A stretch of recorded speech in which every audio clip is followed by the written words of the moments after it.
Shalom jemaat Tuhan, selamat pagi. Doa saya kita semua dalam keadaan sehat, baik, sama seperti pikiran kita tentunya. Karena pikiran kita sangat menentukan keadaan kita, kondisi kita. Karena itu kita selalu menjaga pikiran kita, perasaan kita, jiwa kita untuk tetap di bawah kendali Tuhan dan firman-Nya. Apapun yang terjadi, masukkan selalu firman Tuhan dalam kehidupan kita. Bapak Ibu, hari ini kita ingin belajar bagaimana caranya kita bisa bertumbuh menjadi manusia Allah, man of God, manusia rohani. Kita sudah belajar kemarin bahwa ada orang Kristen yang duniawi, sarkikos, atau disebut pesukikos, jiwani, yaitu orang-orang Kristen yang sudah lahir baru, tetapi hidupnya tetap dipimpin oleh kemauan dan keinginan dagingnya. Karena itu untuk berubah, lepas dari manusia daging, berubah menjadi manusia rohani, itu dimulai dengan pikiran kita. Karena dalam Roma pasal 8 ayat 5 dikatakan bahwa mereka yang hidup menurut daging memikirkan hal-hal yang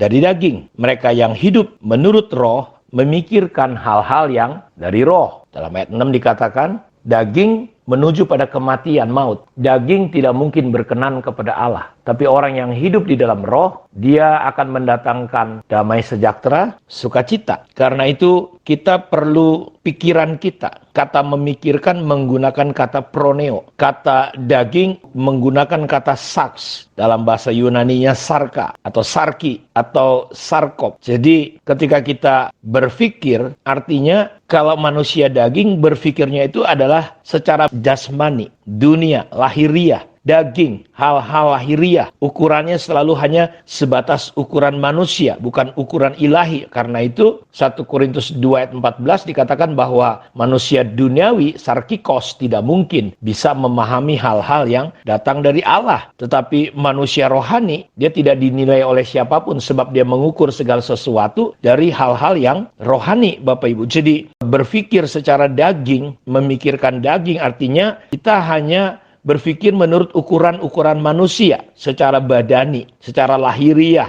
Keinginannya hanya keinginan manusiawi atau insani atau kepuasan-kepuasan kita. Menggunakan dalam American Version, menggunakan kata flesh. Jadi dia berpikir hanya secara fisik, sifat manusia yang diwarisinya gen atau keturunan duniawi. Ya, karena itu Tuhan menebus kita dari cara hidup kita yang sia-sia. Karena itu bagaimana kita bisa, Bapak Ibu, menjadi manusia rohani? Langkah yang pertama dalam kita mengaplikasikan, memikirkan. Kita harus mulai memikirkannya bukan yang dari bawah, dari daging, tapi memikirkan yang datangnya dari roh. Karena itu langkah pertama kalau kita ingin berubah menjadi manusia rohani adalah kita belajar menolak dunia.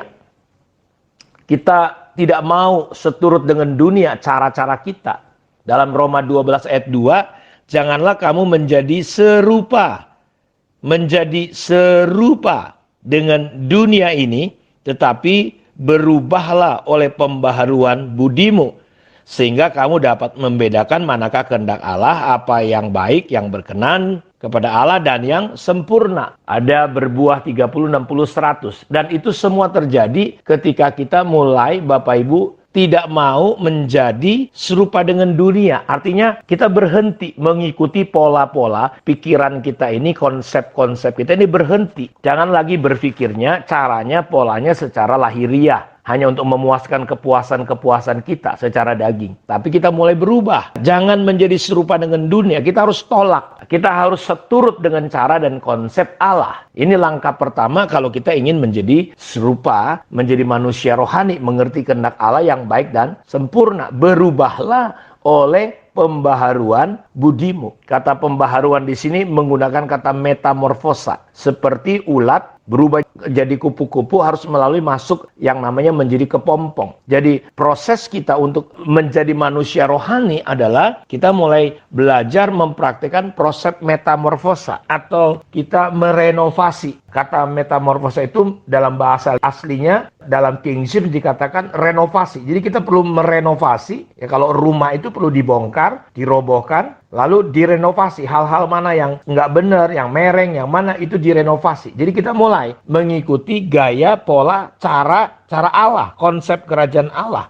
Contoh, Dunia mengajar kita, Bapak Ibu, hemat pangkal kaya, ya, boros pangkal miskin. Tapi kalau kita pelit sama kerajaan surga, Alkitab berkata menaburlah, dan orang yang menabur tidak mungkin, ya, Tuhan berhutang kepada dia. Kalau kau ditampar pipi kiri, dunia berkata balas, lakukan lebih berat daripada yang dia lakukan. Itu dunia. Tapi kalau kita tidak sama dengan dunia, mulai berubah, kita mulai mengikuti konsep-konsep kerajaan surga, berubah, ya, dimulai. Jadi saudara nggak usah konsentrasi melawan dagingnya, mulailah dengan pikiran saudara.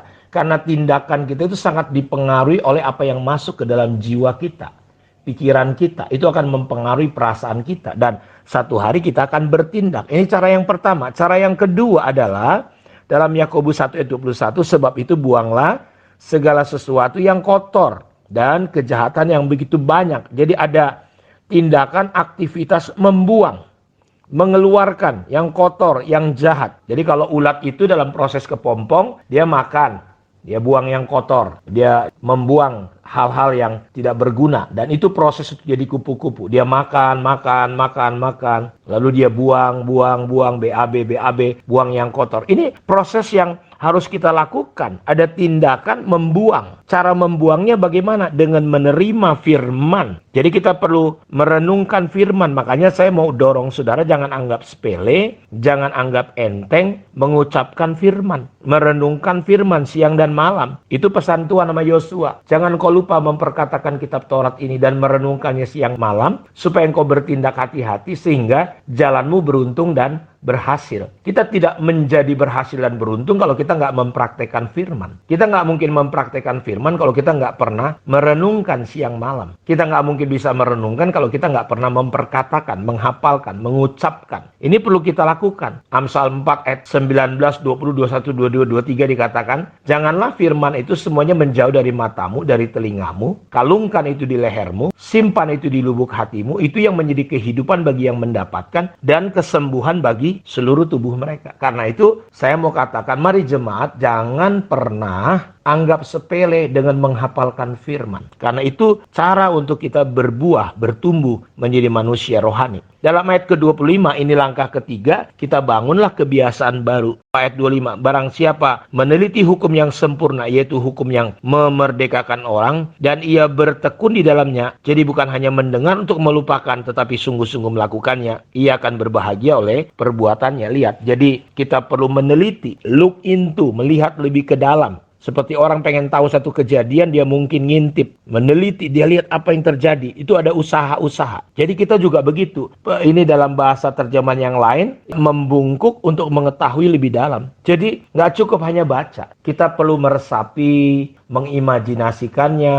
Ya, kenapa ayat ini berkata begini? Apa maksud Tuhan? Kita perlu bertanya-tanya, perlu meresapinya. Sehingga nanti ketika kita meneliti, masuk lebih dalam, membangun gaya hidup seperti ini, maka kita akan bertekun dan kita akan mengalami di mana kita akan menjadi berbahagia. Kita akan tiba-tiba merasa, kok saya berubah ya. Nah ini yang saya praktekkan 7 tahun belakangan ini secara sungguh-sungguh Bapak Ibu. Mengucapkan firman, menghafalkan firman. Dan ketika perasaan saya tidak enak, saya masukkan firman. Karena perasaan kita nggak enak akan mendorong untuk kita berbuat secara daging. Sehingga kita selalu hidup dalam daging. Nah inilah 3 kunci untuk kita bisa menjadi manusia rohani, manusia Allah. Yang pertama, kita menolak prinsip-prinsip dunia, mulai masukin prinsip kerajaan Allah, kita mulai membuang, lalu kita menerima firman. Lalu yang ketiga, kita mulai meneliti, mempraktekkan, bangun gaya hidup yang baru. Tuhan Yesus memberkati kita semua. Mari kita berdoa. Tuhan, hamba berdoa Engkau tolong semua jemaat-Mu untuk hari-hari ini bergairah, antusias kepada firman Tuhan. Untuk mempraktekkan menjadi manusia rohani. Menolak semua perbuatan pola dunia,